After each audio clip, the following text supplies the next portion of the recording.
G'day. It is Tuesday lunchtime, so grab a bite to eat and a cup of tea or a coffee or a Coke or whatever it is that you guys like to have on a Tuesday lunchtime. It is Realm, so welcome to the property realm, all our realmers out there. Team, where are you? I can't see you. Where have you gone? There you are. All right. Hey boys, how you doing? Hey guys, how's it going? Always good. All right. Well, today's topic is following on from the weekend. And actually, the email that went out on the weekend was about overpriced discounts, and it created a bit of a stir on email. I actually had quite a few people contacting us with stories and other bits and pieces, and I'll go through a couple of them shortly. But, CO, over to you, mate. Where do you want to take us today? What are you finding the clients talking about and our partners and what have you? Yeah, it's an interesting one, and I'm sure it's one that a lot of people can relate to. Where actually getting a lot of inquiries from people who seem to have what they're looking for is discounts on property. So their mindset is if they can engage with a developer and get property at a discount, then they win. But what often gets me thinking is that these guys aren't necessarily looking at a strategy as to what their overall goal is, what are they looking to achieve, and as we all know, with joint venture partners for property development projects, and for any property developer, they're looking to sell at the best price. At a given market, but then that brought up the conversation around what are other people or property marketers or property experts advising their clients or offering incentives, and they brought up the discussion around something I learned from you, Scotty, is that if there seems to be too many incentives, then that generally indicates that the property isn't a good deal, right? So yeah, would love to That's right. Well, that's the saying, isn't it? Isn't it? The more commission is, the worse the property. So it's directly inversely proportionate. So the more they got to pay you to sell the damn thing, the more of a dog it is. And because good property is in demand, even in down times, it's still going to be the preferential purchase if it's in a good location or wherever it is. And they're not going to need to push it so hard. So the more that a property is being pushed, the less you want it. Yeah. Could you recap the call that you got the email? So some of the viewers here haven't received your email, but if you can just fill them in on that conversation that a property seller gave you a little while ago, just to fill them in on that story. Yeah, that's fine, mate. All right, so I just to make sure I got it, the figures all right here because it's off the cuff. Where are we? So yeah, it was many years ago. I had a call from a guy who was looking at he's an agent and he was selling property in the Sunshine Coast area, and it was units and apartments. And he said to me, "Oh, mate, want you to sell some. I've got some property you can sell." I'm like, "Yeah, I don't really sell property." He goes, "Oh no, it's really good. Like it's we got a discount this month, and what have you." And I said, "Oh yeah, that's fine. I don't really do units." And he said, "Oh, but we're throwing in a furniture package as well, and you get all your furniture done." I'm like, "Oh yeah, that's fine. Oh, and we're also paying 55,000 in commission." And so I went, "Oh yeah, rightio, okay. Send me the details." And of course, I was laughing so hard the details never arrived because he obviously figured there was not a chance in the world I was going to sell that property because we weren't even selling anything. We were buying, right? It was a buying time for us, and of course we always talk to our clients about that process. And anyway, that never arrived. But when you worked it back, they were offering an 8.5% discount off the purchase price for the buyer. And then with the furniture package and the exorbitant commission on the property, it worked out it was like 30% of the baseline property price on top of, right? So it had a baseline price of like 275 or something. And then there was this massive commissions and incentives on top of that, which just those people would take years and years, probably a decade, to make that money back. And it was a sad story. Obviously, we didn't transact on that, and I never got the details because I was laughing too hard. Yeah. So, um, so what do we want to tell? What can people look out for as they? I'm sure there's a lot of offers going out at any given time, especially when one starts to look for property deals. What can our viewers look out for when it yeah, when they're looking at these types of deals and they're considering the different incentives that might sound appealing at times. Yeah, well, I mean, it's good to note that in the current market, there's probably not as much need for incentive. I mean, the incentive for anyone right now is to simply secure a property. And if the incentive is to get a contract, then give it to me and I'll pay more.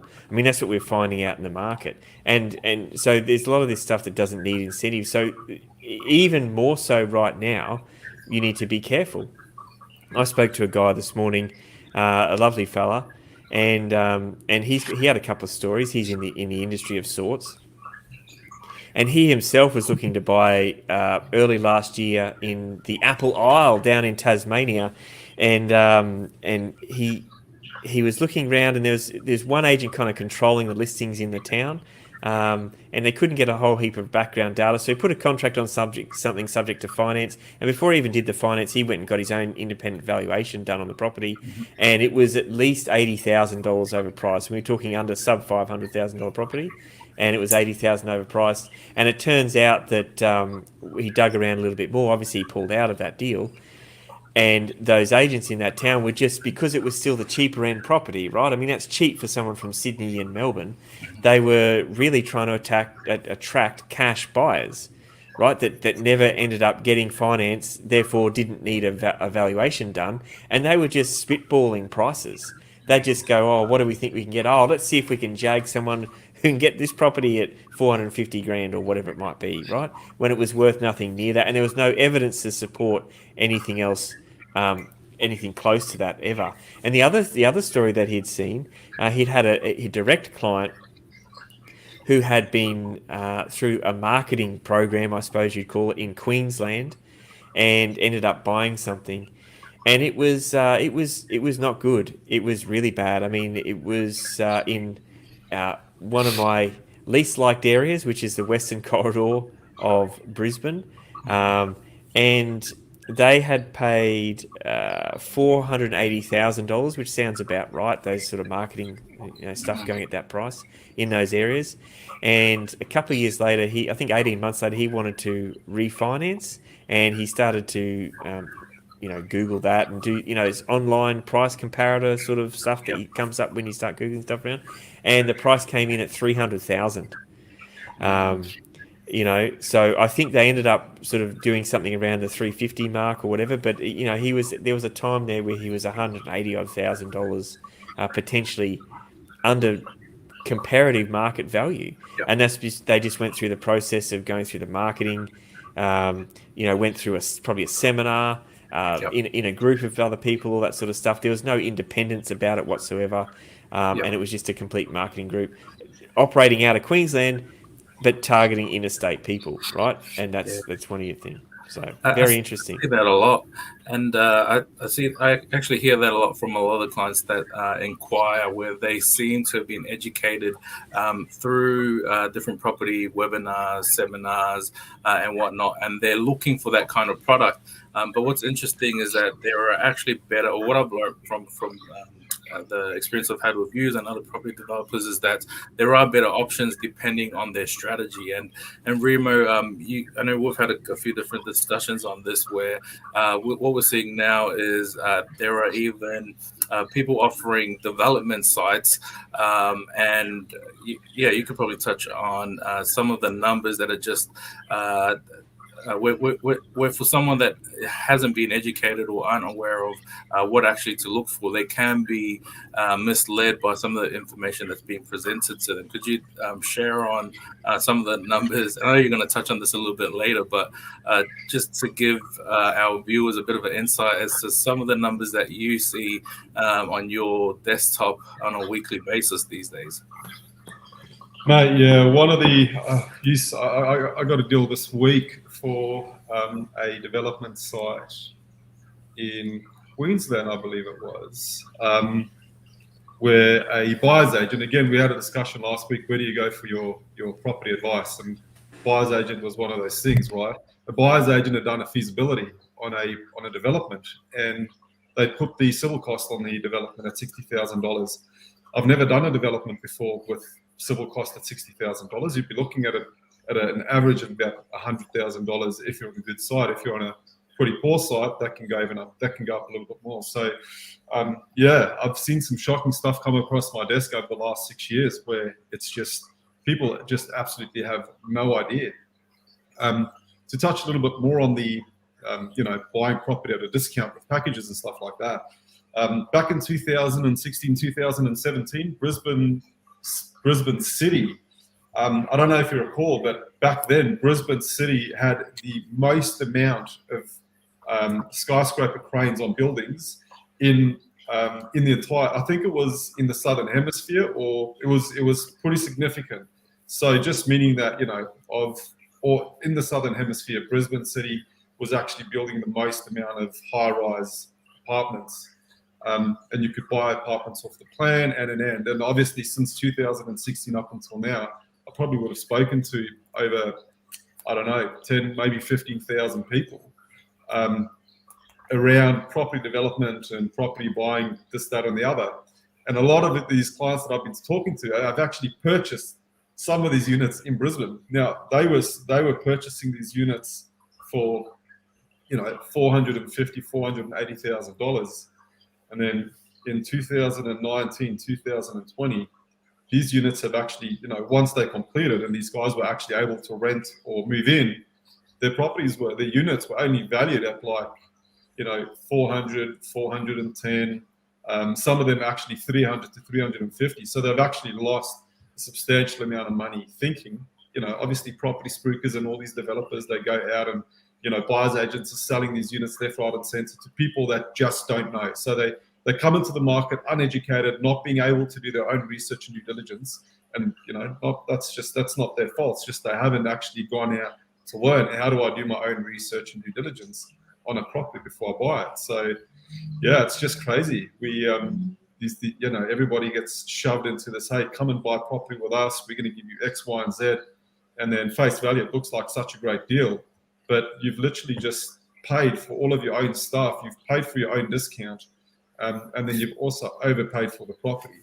And then you sit back and you're like, well, now that you're in this property, how are you actually going to go in and recuperate these funds again? Like, you can't do that through what you've currently got. You're going to have to come up with another strategy to go and make up for your losses on something else. And that's when people go, oh shit, it's time that I now start doing my own research and start doing my own due diligence and understanding what and how I can actually get ahead through property.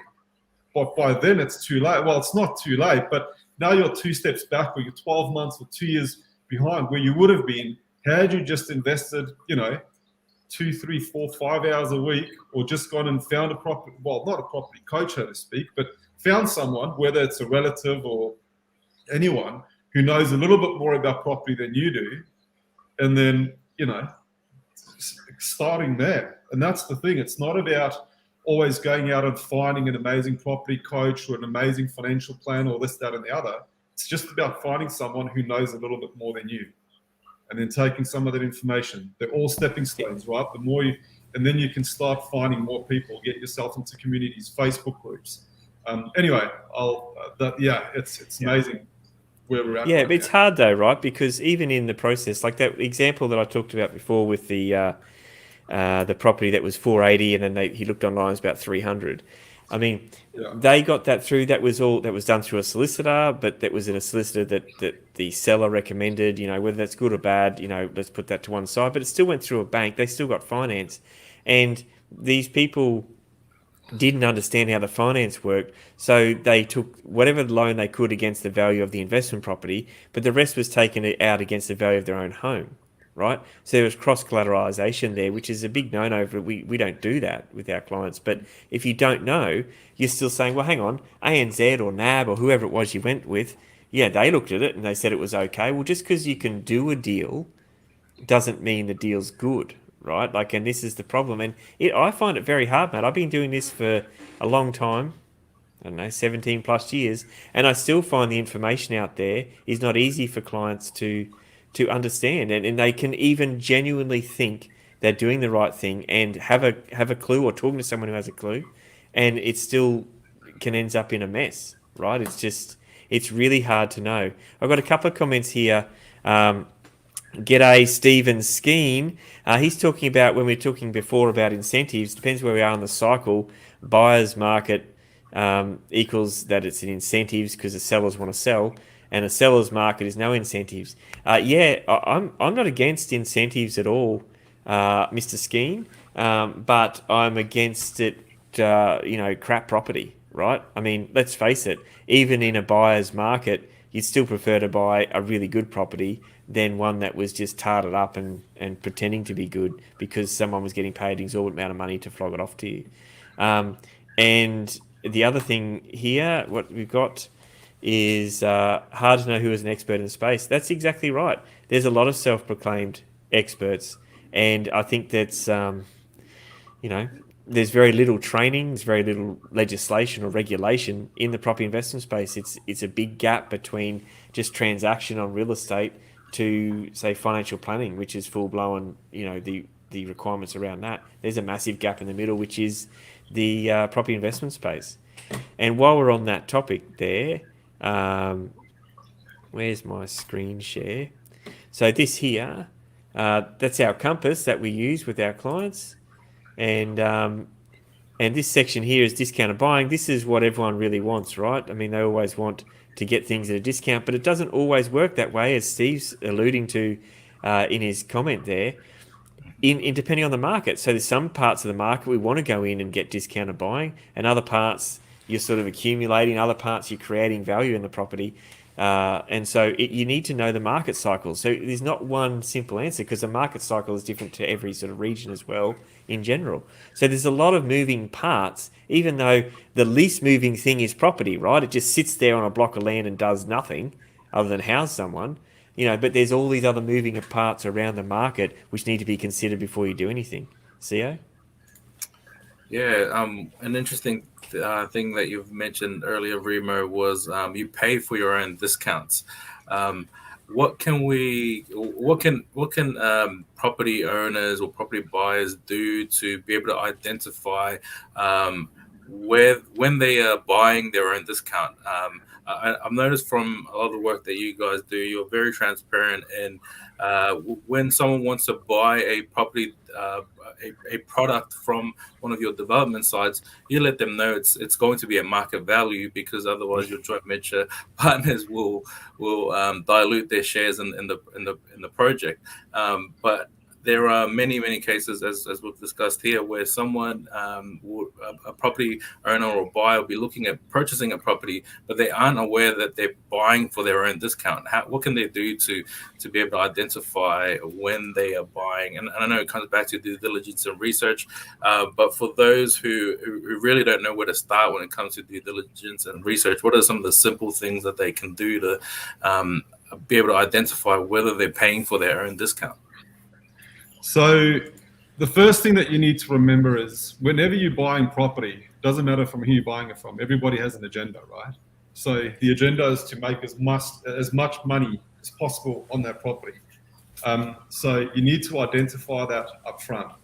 And the first thing you need to do is obviously identify what the value of that property is. Now, there's two ways to do it. You can either pay someone to get a val on it, or you can do something very simple. Call up 4 or 5 or 6 real estate agents in that area and start gathering as much information on the properties as you possibly can. And that's where I typically start. Once I get their information, I then actually jump onto, simple, everybody's got access to it. You don't have to pay for it. Jump onto realestate.com or Domain and actually start looking at what properties are selling for.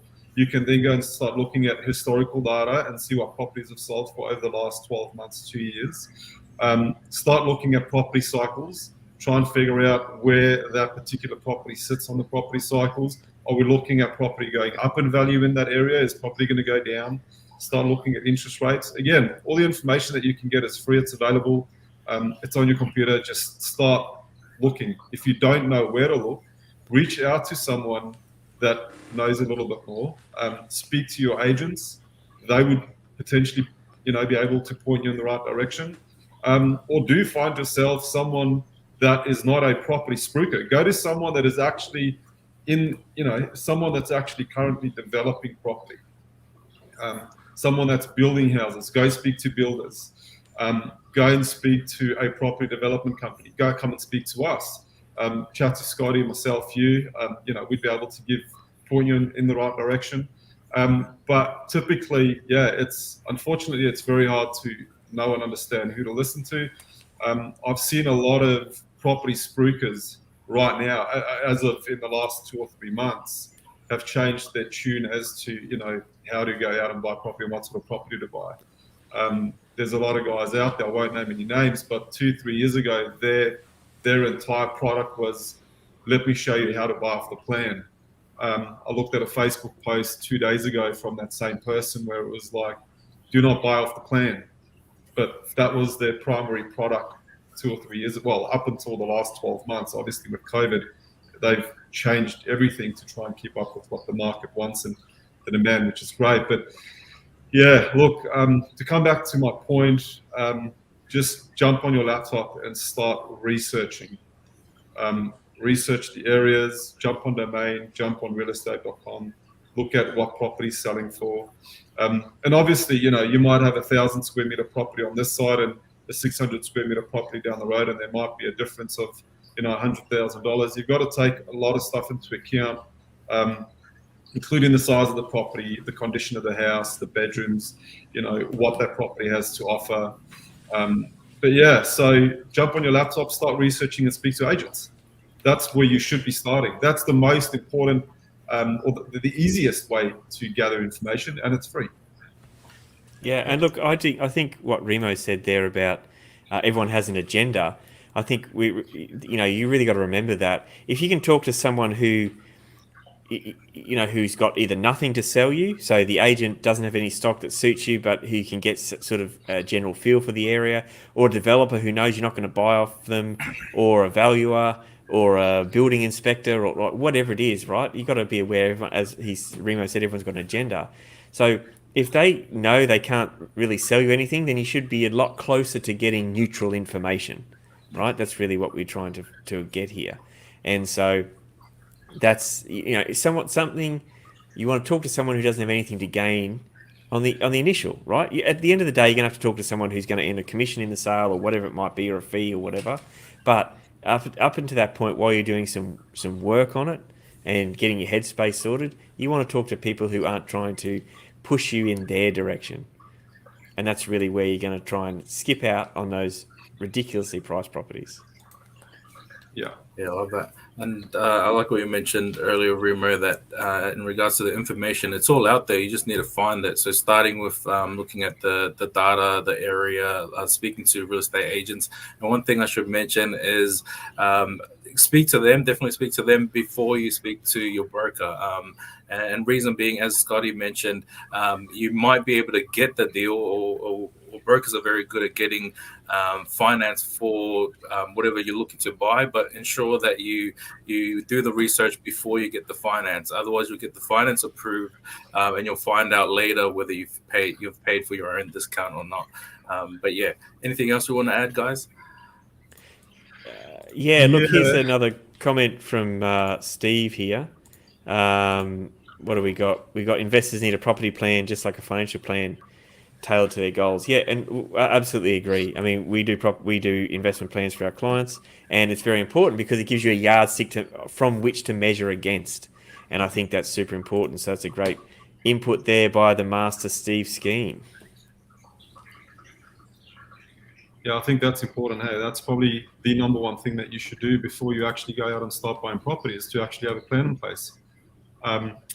If you don't have a plan in place, you're going to end up buying anything that's going to present a income, or something what you might be looking, or something similar to what you might be looking for. But if you're not clear on what you can achieve. Yeah, that's right. And we have the topic for next week's show. We can go through and at least outline the key points of what people need in their property investment plan. So what do you boys think about that? I will leave that right there. I think that's an awesome plan, Scotty North. Well, we've made a plan to make a plan to do a show about plans. What do you reckon? I reckon we're I on a think winner. that's a good plan. All right, boys. Well, you're down south. You probably had lunch. I haven't, and as you can see, I'm completely fading away. I need to go and have my milk and cookies and a burger or something to sustain, you know, what we've got here in front of ourselves. So, Pan fried lamb chops. Let's be honest. that's it. Fried lamb, mate. A bit of everything. Whatever's running past the kitchen, I'll grab. All right. Thanks again, boys. It's been good talking to you. And we'll be CO. Where can they find us? They can find us at propertyadvice.com.au or join our Facebook group. If you're not already watching us in the Facebook group, it's Property Realm Australia. You can find us on Facebook. Join our group, and you'll find a lot more information and value in that group there. If you guys want to get some more information out of our next live, make sure you drop a comment, and we'll be sure to answer your questions and thoughts in our next live coming up. So until then, take care and bye for now. All right, that's it. Thanks, fellas. That's it from Property Realm today. And we'll see you next week, same time, same channel, because it's our channel and we're broadcasting, everywhere on the internet globally. So, pretty popular. We've got to go and sign the autographs now and grab something to eat. All right, that's it. I'm Scotty North, and we'll see you next time. Bye for now.